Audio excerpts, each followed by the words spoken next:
तो ये कहानी है रोनाल्ड डोई की। According to me this is the most horrific demonic position story. अब एक डेमोनिक पोजीशन क्या होता है? जब एक ईवल स्पिरिट एक ह्यूमन बॉडी को कब्जा कर लेता है, that is called a demonic position. अब इस स्टोरी के पहले आप लोगों ने और भी भूत प्रेतों की कहानी सुनी होंगी, लेकिन ये कहानी थोड़ी सी अलग है। इस कहानी के जो डिटेल्स और जो सबूत है वो एकदम सही है। Without wasting time and giving you the disclaimer, let's start the video. Yes, How old are you? 12, Is there someone inside you? sometimes.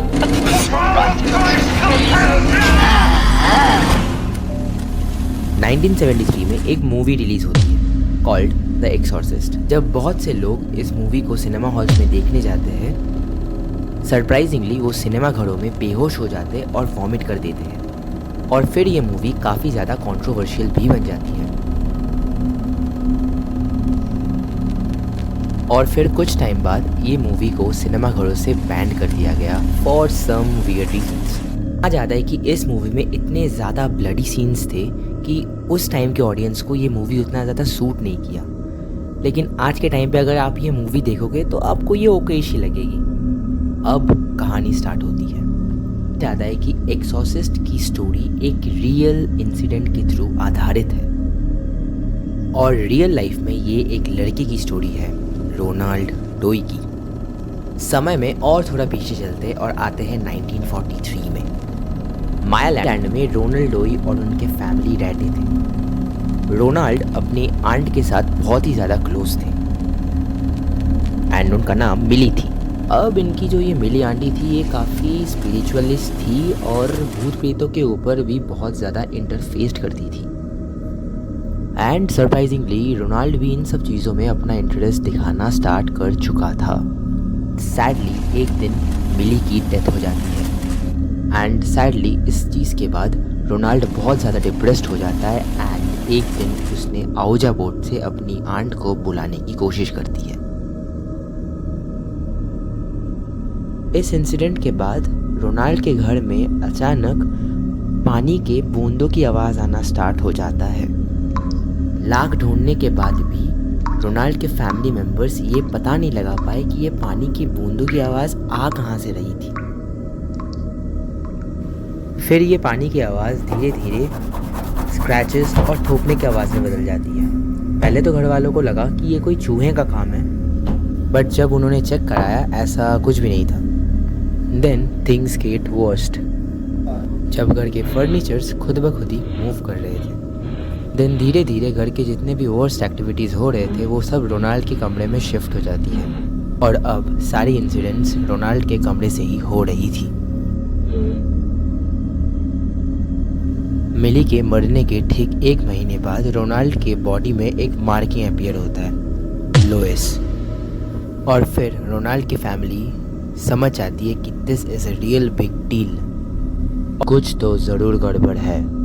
शायद रोनाल्ड पोजेस्ड हो चुका है। अब रोनाल्ड के घर वाले उस ईवल स्पिरिट को चैलेंज करता है कि उसकी प्रेजेंस दिखाने का, एंड वो ईवल स्पिरिट रोनाल्ड के पैरों पर जलने की मार्किंग्स दिखा देती है। इससे पहले चीज़ें और भी ज़्यादा वर्स्ट हो जाती, रोनाल्ड के फैमिली मेम्बर्स एक लोकल लूथरल से कांटेक्ट में आते हैं। वो लोकल लूथरल आके बहुत सारी प्रेयर्स करते हैं, लेकिन उन्हें समझ में आ जाता है, एंड वो लोकल लूथरल उसके फैमिली को सजेस्ट करते कि आप एक बार चर्च में बात करें, क्योंकि ये केस वही हैंडल कर सकते हैं। रोनाल्ड के फैमिली वाले ये डिसाइड करते हैं कि वो ये जगह ही छोड़ देंगे, जिसकी वजह से वो सारी इंसिडेंट यहीं पे रुक जाए। बट जैसे ही वो घर चेंज करते हैं, सेंट लुइस मिसौरी में आते हैं, चीज़ें और भी ज़्यादा बिगड़ना स्टार्ट करता है। अब फाइनली रोनाल्ड के फैमिली मेम्बर्स चर्च में कांटेक्ट करते हैं। चर्च में वो फादर बाउडन के साथ कांटेक्ट करते हैं और कुछ भी करके फादर बाउडन को कन्विंस करा लेते हैं वहाँ पे जाने के लिए। अब फादर बाउडन के साथ फादर रेमंड भी रोनाल्ड को विजिट करने गए। दोनों ही फादर रोनाल्ड के सामने प्रेयर स्टार्ट करते हैं, और थोड़ी देर बाद रोनाल्ड बहुत ज़ोर से चिल्लाता है कि उसकी छाती में बहुत ज़्यादा दर्द हो रहा है। जब रोनाल्ड के शर्ट को रिमूव किया जाता है, उसकी छाती में रेड मार्किंग्स अपीयर हो जाते हैं।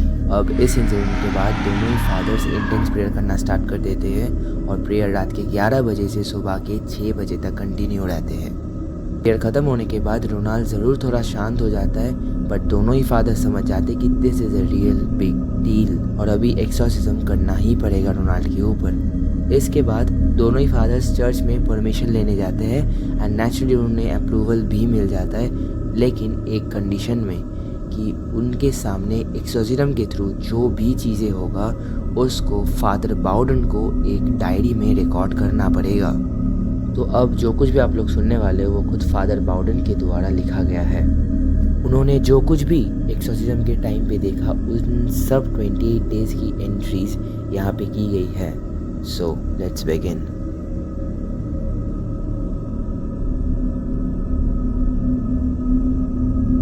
मैं और फादर बिशॉप रोनाल्ड के कमरे में एंटर करते हैं और हम लोग रिचुअल परफॉर्म करना स्टार्ट करते हैं। इस बार वो लड़का बहुत ज़्यादा वायलेंट था और उसके पापा उसे होल्ड किए हुए रहे थे और वो लड़का अपनी उम्र से ज़्यादा ताकत दिखा रहा था। डे 2। आज लड़के ने कुछ भी नहीं किया है, वो सिर्फ सो रहा था। शायद कल के प्रेयर्स ने वर्क किया है। लेकिन जैसे ही हम लोग गए वो लड़का बहुत ज़ोर से चिल्लाना स्टार्ट किया घंटों तक। डे 3। हम वापस आते हैं और रोनाल्ड के माता पिता के हेल्प के कारण हम रिचुअल कंटिन्यू करते हैं। लगातार 4 घंटे से प्रेयर चलता रहता है और उसके बाद रोनाल्ड के सामने वाले विंडो में रोनाल्ड जाके वॉमिट करते हैं एंड थोड़ी देर के बाद रोनाल्ड एकदम नॉर्मल एक्ट करने लगता है। इसके बाद हम शांति से बैठते क्योंकि हमें लगा कि पूरी बला टल चुकी है एंड रोनाल्ड के माता पिता हमें थैंक्स गिविंग दे रहे थे।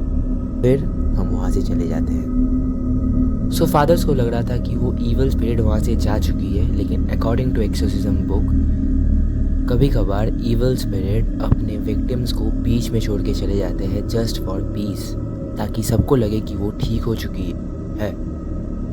और जो एक्सॉर्सिज्म कर रहा होता है उनको गॉड के पॉइंट ऑफ व्यू से देखना होता है कि ये एक ट्रैप है। रात के 2 बज रहे थे और हम घर जा चुके थे। 1 घंटे बाद रोनाल्ड फिर से ज़ोर से चिल्लाना स्टार्ट करता है। इस बार उनकी चीखें पूरे घर को फिल कर रही थी। फिर लगभग 3:15 में अराइव करते हैं और रोनाल्ड हमें देख के बहुत बुरी गालियाँ दे रहा था। और 6 बजे वो काफ़ी ज़्यादा थक जाता है और सो जाता है। डे 4। आज एक्टिविटी 8:30 बजे से स्टार्ट होता है और आज घर के वेरियस जगह से नॉकिंग्स की आवाज़ आने लगती है। हम लोग वहाँ पे लगभग 9 बजे अराइव करते हैं। इस रात बाकी सारे रातों से बहुत ज़्यादा वायलेंस हो रहा था। रोनाल्ड फिर से अपने नॉर्मल स्ट्रेंथ से कुछ ज़्यादा ही कैपेसिटी दिखा रहा था। वो हमारे ऊपर भौंक रहा था, चिल्ला रहा था और मल्टीपल आवाज़ों में बात कर रहा था। लग रहा था कि 2 इंसान एक शरीर के अंदर से कोई बात कर रहा है। एंड ये सब देख के उसकी माँ बहुत बुरी तरीके से रो पड़ती है।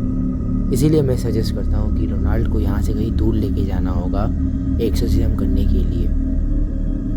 और फिर हम उसे हॉस्पिटल लेके आ जाते हैं। और इसके बाद रोनाल्ड के स्ट्रेंज और हॉरिफिक बर्ताव की वजह से हम रोनाल्ड को एक प्राइवेट कमरे में शिफ्ट कर देते हैं। Day 5 to 17।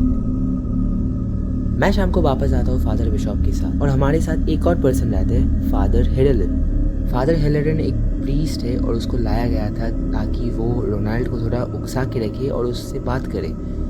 मेन मोटिव यही था कि फादर हेलेरन को रोनाल्ड को पकड़ के रखना है। एंड जब चीज़ें शांत होता था तब हेलेरन रोनाल्ड के कमरे में जाके रोनाल्ड से बात करता था, रोनाल्ड को खुश रखने की कोशिश करता था। जैसे हम कमरे के अंदर जाते हैं हेलेरन रोनाल्ड से बात करने लगता है। मैंने उसे होली वाटर से ब्लेस किया और मैंने उस होली वाटर के वायल को एक ड्रॉयर के ऊपर रखा। कुछ सेकंड्स बाद वो वायल दीवार में जाके बहुत बुरी तरीके से टूट गया। जब एक इंटरव्यू से फादर हेलेरन से पूछा गया था इस केस के थ्रू और उन्होंने बताया था कि वो एक रियल ईवल स्पिरिट के साथ डील कर रहे थे और ऐसी कोई भी केस उन्होंने इससे पहले कभी भी हैंडल नहीं किया था। जैसे ही हम रिचुअल परफॉर्म करना स्टार्ट करते हैं वो लड़का हमें बहुत बुरी तरीके से गालियाँ दे रहा था और वो फादर हेलेरन को कहता है कि उसकी माँ ने नरक से उसे हेलो बोला है। इसके बाद ये कई घंटों तक होता रहता है और फाइनली वो जाके शांत होता है। इसके बाद हम उसी दिन में वापस जाते हैं और उससे कंटिन्यू करते हैं, पर इस बार रोनाल्ड और ज़्यादा वायलेंट था, इतना कि हम 3 मर्दों को वो अकेला हैंडल कर रहा था। और रोनाल्ड मल्टीपल वॉइस में हम सभी को बहुत बुरी बुरी गालियाँ दे रहा था। और आखिर में रोनाल्ड एक गंदा सा लिक्विड हमारे ऊपर थ्रो करने लगा। फिर ये लड़का चिल्लाता है कि फादर हेलरन उसे बहुत ज़्यादा हर्ट कर रहे हैं। जैसे ही फादर हेलरन अपना ग्रिप छोड़ता है, वो ज़ोर से फादर के मुंह में पंच करता है, जिसके चलते उनकी नाक टूट जाती है। और उसके बाद रोनाल्ड और ज़्यादा वायलेंट होते जा रहा था, बहुत ज़्यादा गुस्सा करने लग रहा था। डे 18 ऑन डे 18 रोनाल्ड हमसे एक पेपर और पेन मांगता है, जो हम उसे देते हैं। एंड वो उस पर लिखता है, I am the real himself, and within 2 days I will give you a sign. ये लिखने के थोड़े टाइम बाद ही रोनाल्ड बहुत ज़ोर से चिल्लाने लगता है और उसकी छाती में 10 रोमन नंबर अपीयर हो जाता है। ये सब देखने के बाद मैं डिसाइड करता हूँ कि मैं लड़के को बैप्टाइज करूँगा। डे 19 में लड़के से परमिशन लेके उसे बैप्टाइज करता हूँ। ये शायद काम कर रहा था, बट अगेन 10 मिनट बाद वो लड़का फिर से चिल्लाने लगा और बहुत गुस्सा करने लगा। Day 20 to 26 night after night praise continues. Night after night the boy is still overwhelmed. Day 27 हम रिचुअल कंटिन्यू कर रहे थे, लेकिन रोनाल्ड अचानक बहुत ज़ोर से चिल्लाता है एंड उसके छाती में कैपिटल लेटर्स में एग्जिट अपीयर हो जाता है। हम ये सब देख के बहुत ज़्यादा हॉरिफाइड थे, बट स्टिल हम प्रेयर कंटिन्यू करते हैं। अब ऐसा लग रहा था कि डेविल उसके बॉडी को यूज़ कर रहा है हमसे कम्युनिकेट करने के लिए। और फिर रोनाल्ड हमें देख के हंसता है और कहता है, You need to say one more word, but you never said. Then उस रात ये सब एंड करने के बाद हम सोच रहे थे कि ये स्टेटमेंट रोनाल्ड ने हमें क्यों दिया। हम लोग बहुत ज़्यादा कंफ्यूज हो गए थे। बट जब मैंने एक्सोर्सिज्म की बुक खोली, मैं देखा कि मैं बार बार लॉर्ड वर्ड मेंशन करना भूल रहा था। ये सब देख के मैं बहुत ज़्यादा डर गया और हमारी उम्मीदें भी कम हो गई। Day 28 final night. ये रात बहुत ज़्यादा ठंड थी और बहुत ज़्यादा बारिश हो रही थी। जैसे ही हम हॉस्पिटल में एंटर किए, हम समझ गए कि कुछ तो ज़रूर बहुत ज़्यादा गड़बड़ है। हम पार्किंग से देख रहे थे कि जिस रूम पे रोनाल्ड है, उस रूम के लाइट्स फ्लिकर हो रही थी। एंड जैसे ही हम हॉस्पिटल में एंटर करते हैं, वहाँ का क्लर्क बहुत बुरी तरीके से रोने लगता है और वो डरा हुआ भी था। वो हमें एक्सप्लेन करने की कोशिश कर रहा था कि वहाँ पे एक्चुअली क्या हुआ है। हम धीरे धीरे रोनाल्ड के कमरे की तरह जा रहे थे, बट इस बार चीज़ें बहुत ज़्यादा अलग थी और वहाँ से सल्फ़र की स्मेल आ रही थी। एंड अकॉर्डिंग टू डीमोनोलॉजी, जहाँ पे तुम्हें सड़े मांस की बदबू आता है, वहाँ पे एक ईवल स्पिरिट रहता है, लेकिन जहाँ से तुम्हें सल्फ़र की स्मेल आता है, वहाँ पे एक डीमन रहता है। बाकी रातों के कंपैरिजन में ये रात बहुत ज़्यादा अलग था। जैसे ही हम कमरे के अंदर एंटर करते हैं, रोनाल्ड हमें देखता है और देख के बहुत बुरी बुरी गालियाँ देना स्टार्ट करता है। एंड फिर थोड़ी देर बाद रोनाल्ड लैटिन लैंग्वेज में बात करने लगता है। इससे पहले रोनाल्ड ने कभी भी लैटिन लैंग्वेज में बात नहीं की। मैं ये सब देख के रिचुअल परफॉर्म करना स्टार्ट कर दिया और रिचुअल के बीच में रोनाल्ड मुझे ये कहता है कि दिस वॉज योर साइन। और फिर वो मेरे पर्पल वेस्टमेंट को टच किया और वो हज़ारों टुकड़ों में फट गया पूरे कमरे में। ये सब देख के हमें अपना वर्स्ट फियर रियलाइज़ हो गया और हम और भी ज़्यादा इंटेंस प्रेयर करना स्टार्ट कर दिए। और इसी स्ट्रगल के दौरान रोनाल्ड बेड के एक ब्रोकन स्प्रिंग से मुझे स्टैप करने की कोशिश करता है। वो हमें गालियाँ देता है और यूरिनेट करने की कोशिश करता है और वो 2 आवाज़ों में बहुत ज़ोर से चिल्लाता है। हमें प्रेयर करते हुए लगभग 5 घंटे हो गए थे और फिर रोनाल्ड लेविटेट करना स्टार्ट करता है, लेकिन हमने उसे बांध के रोका हुआ था। लगभग 7 घंटे बाद वो लड़का चिल्लाता है और कहता है कि मैंने सेंट माइकल आर्कएंजल को देखा, एक जलने वाले स्वॉर्ड से उस डेमन को भगा दिया। जिसके तुरंत बाद चीज़ें एकदम साइलेंट हो जाती है। और फिर इसके पहले जो 21 डेज़ में उस लड़के की जो रूप थी वो नॉर्मल हो जाता है। वो धीरे धीरे रिकवर होने लगता है और एक नॉर्मल लाइफ लीड करने लगता है। इसके बाद एक इंटरव्यू में फादर बाउडन से ये पूछा जाता है कि क्या ये एक सच्ची घटना है या चर्च ने बस इसे क्रिएट किया है। फादर बाउडन वहाँ पे सिर्फ एक आंसर देता है, I had no doubt about it then. I have no doubt about it now. What was in that room that night was the otherworldly force. We called it Devil in the Flesh. And that's how the story ends.